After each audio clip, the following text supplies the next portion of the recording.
Hello everyone. तो आज हम लोग समझते हैं हॉब्स का जो सॉवरेनिटी का उनका जो सिद्धांत है उसको क्लियर करते हैं।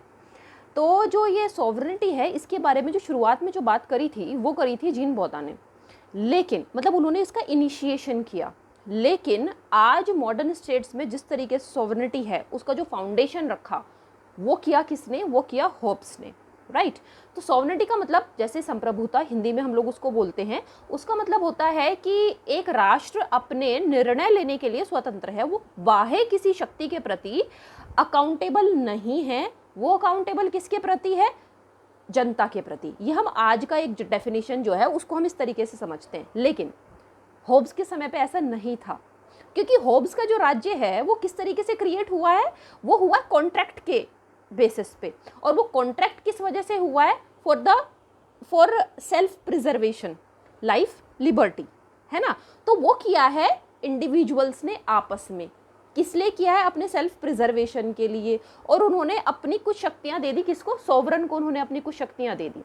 ये है होब्स की सोवरेनिटी की एक तरीके से शुरुआत। अब वो जो अकाउंटेबल, अभी आज की जो सोवरेनिटी है वो क्या है? वो अकाउंटेबल है टुवर्ड्स द पीपल, आउटसाइड किसी के प्रति नहीं, लेकिन देश के लोगों के प्रति, राइट।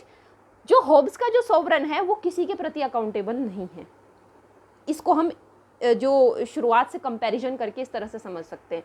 जो होब्स का सोवरन है वो बाहर किसी के लिए तो है ही नहीं, वो राज्य में भी किसी के लिए अकाउंटेबल नहीं है, एक बात। दूसरी बात, वो एब्सोल्यूट है।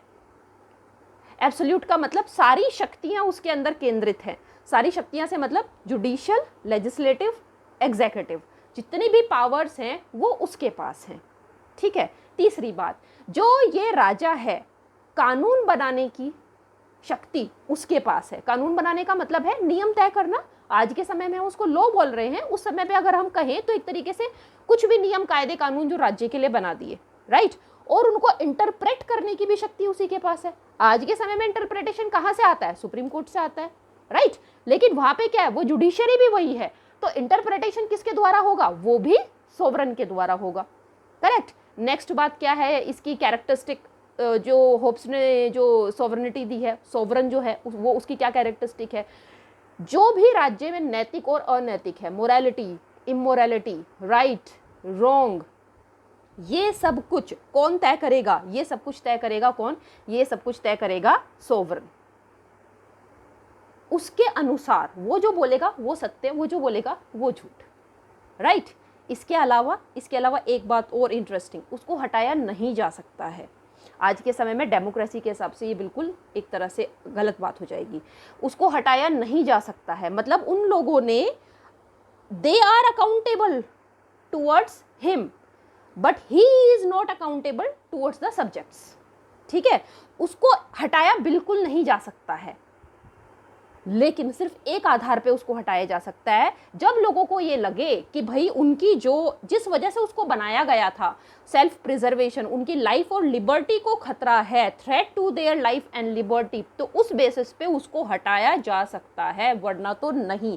एक तरीके से आप ये समझ लीजिए, ये इसका क्रिटिसिज्म भी साथ के साथ है। पहली बात, ये डेमोक्रेसी के बिल्कुल अगेंस्ट है, राइट। दूसरी बात, सेपरेशन ऑफ पावर तो है ही नहीं, किसी भी तरीके से सारी शक्तियां उसमें होगी, ये हम क्रिटिसिज्म भी देख रहे हैं साथ के साथ में, क्योंकि सारी शक्तियां उसके पास ही हैं, ठीक है ना। राइट और रॉन्ग और सारी चीजें वो तय करेगा, तो इसका मतलब क्या हुआ? इसका मतलब ये हुआ नैतिक और अनैतिकता भी वही तय करेगा।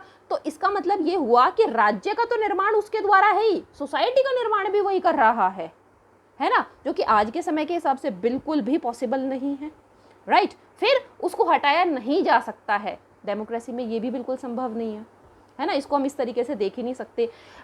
जो होप्स हैं वो किस चीज़ को मानते हैं कि कौन सोवरन होना चाहिए? उनका जो प्रेफरेंस है वो है मोनार्क, मतलब एक राजा, राइट। तो वो डेमोक्रेसी इस तरह की कोई बात नहीं करते हैं, वो कहते हैं कि जो मोनार्क है उसको होना चाहिए। तो ये एक तरह से शुरुआत भी हो सकती है किस चीज़ की? डेस्पोटिज्म की, क्योंकि अल्टीमेटली क्या, absolute power is in hands, है ना। तो ये डेस्पोटिक हो सकता है, जो कि मॉडर्न जो कंसेप्ट है उसके थोड़ा सा ये अगेंस्ट जाएगा, है ना। लेकिन अगर हम टू सम अप करें इसको, है ना, लास्ट में अगर हम देखें तो ये हम कह सकते हैं कि आज के समय में जो सोवरेनिटी है, शुरुआत वहाँ से हुई है, उस सब परिस्थिति के हिसाब से उन्होंने कुछ अपनी बातें बोली। ये जो कॉन्ट्रैक्ट और ये जो पूरी थ्योरी है, ये क्या है? ये उनकी एक तरीके से ये समाज में ऐसा था नहीं था वो एक अलग बात है, लेकिन ये उन्होंने ये प्रैक्टिकल अप्रोच नहीं है ना, ये भी इसका क्रिटिसिज्म है। ये प्रैक्टिकल थ्योरी नहीं है, ये उन्होंने सोचा कि ऐसा हुआ था और इस तरीके से कॉन्ट्रैक्ट हुआ और इस तरीके से चीज़ें आई, क्योंकि इसके अलावा भी जो स्टेट के ओरिजिन की कई सारी अलग अलग थ्योरीज हैं जो उन्होंने हाइपोथेटिकली कई लोगों ने बताई हैं, लेकिन जैसे कौटिल्य हैं, उन्होंने काफ़ी प्रैक्टिकल अप्रोच दिया है स्टेट के प्रति, है ना। तो ये है होब्स का सॉवरन जो कैरेक्टरिस्टिक है वो, और होब्स की सॉवरेंटी का जो प्रिंसिपल है वो। आई होप आपको ये क्लियर हुआ होगा। Thank you so much for watching and take care.